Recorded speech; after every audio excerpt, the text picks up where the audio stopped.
Several years ago, I remember reading this letter that Aletheia had published.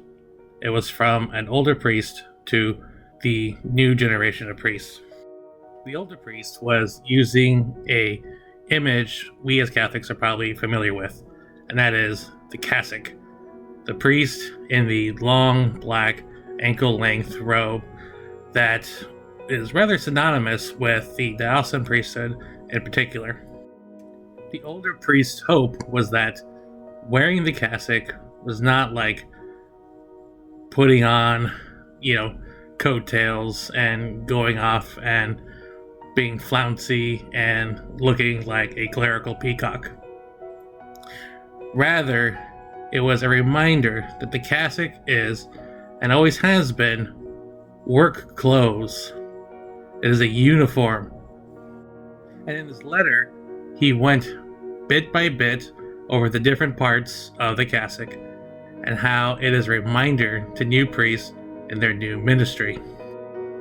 He writes that the breast pocket of the cassock is there not for fancy pens, but for the letters of the intentions your parishioners mail to you, to keep those letters close to your heart so that your flock can stay close to your heart.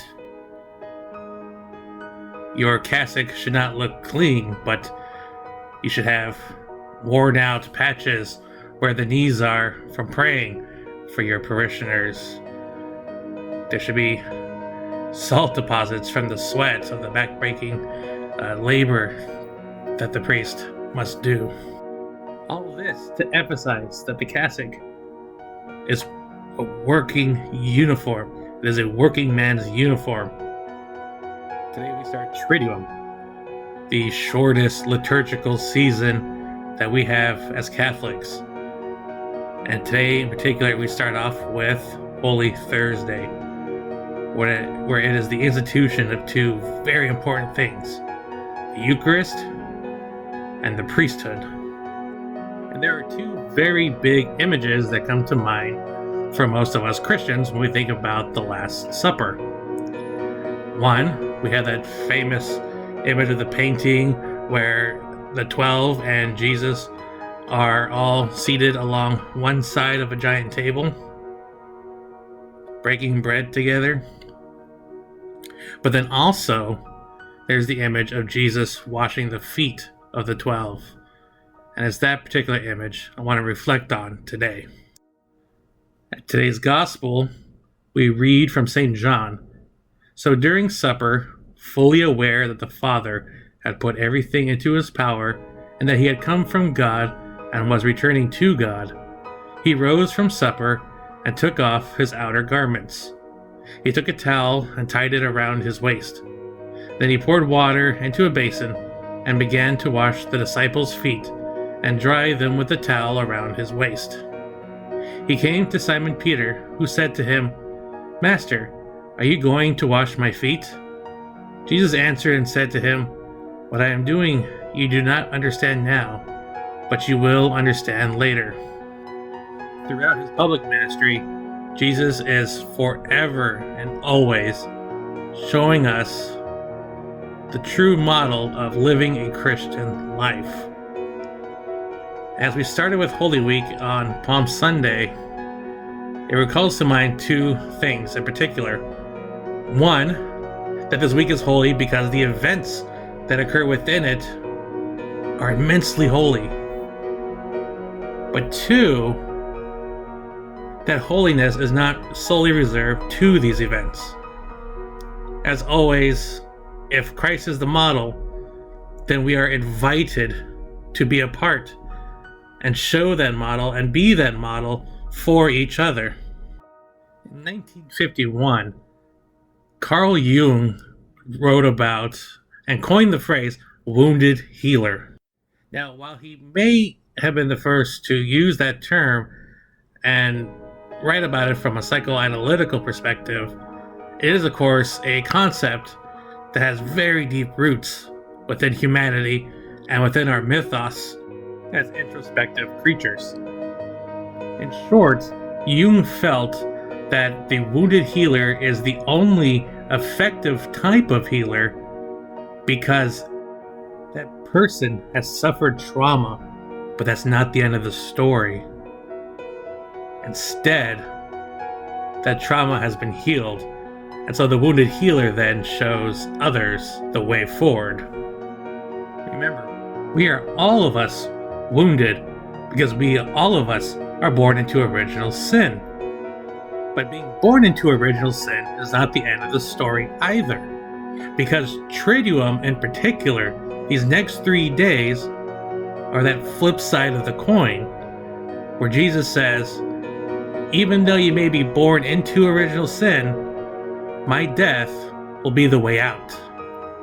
This is the model Christ shows to us, and this is the model we must take up and likewise follow. And it's no surprise then why Peter says what he does to the Lord. Master, are you going to wash my feet? I can almost imagine him saying this just with a pure look of shock on his face. Because if anyone should be washing anyone's feet, it's the apostles to the masters. Jesus is the one who should be having his feet washed. For he is the Lord. The Creator is far above the created, us. Yet once again, he goes down and shows us the way. Now we must be shown this way because the Master won't always be here in the way we prefer. For priests in particular, they are called to be Christ to us. And it is a very large role and very large shoes for them to fill. I'm reminded by something Pope Benedict once said during reflection on the opening of the academic year for pontifical universities.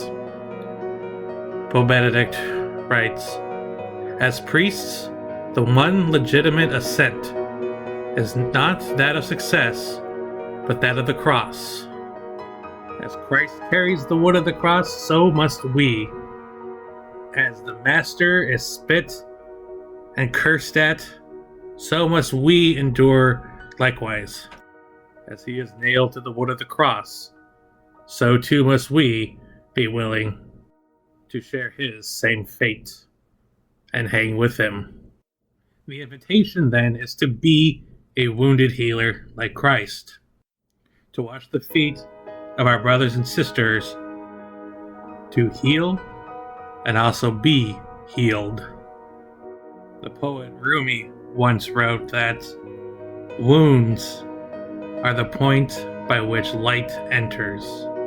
And even though we are all wounded, that also means those same wounds, that same cross that gave us the wounds, is the exact same thing which can be our salvation. Not through anything we have done, but because of him who was wounded for our sake.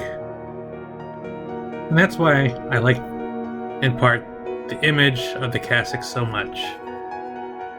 Because in the gospel, where Christ removes his garments in order to kneel at the feet of the 12,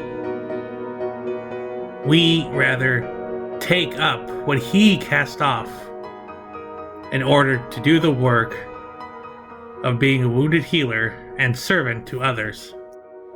Every tear, every rip, every stain, every patch of that garment, each one of those nicks and tears become like badges of honor for the service they attest to. This Holy Thursday, let us think about that image of Christ as wounded healer, of Christ on the knees just in service of others. And think about, who have I hurt?